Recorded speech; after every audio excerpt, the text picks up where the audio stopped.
Hey everyone, welcome back to another video from Wake&Tech. In this video, I'm going to show you how to switch between Bybit accounts if you've got multiple accounts on Bybit.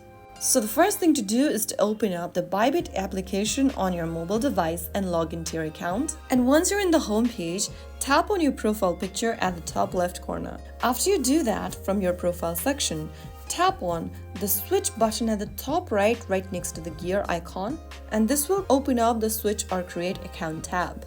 To switch between multiple accounts, go ahead and select the sub-account category and select the account you want to switch to, and that's how you can easily switch between accounts on Bybit. Switching between Bybit account is now more convenient than ever.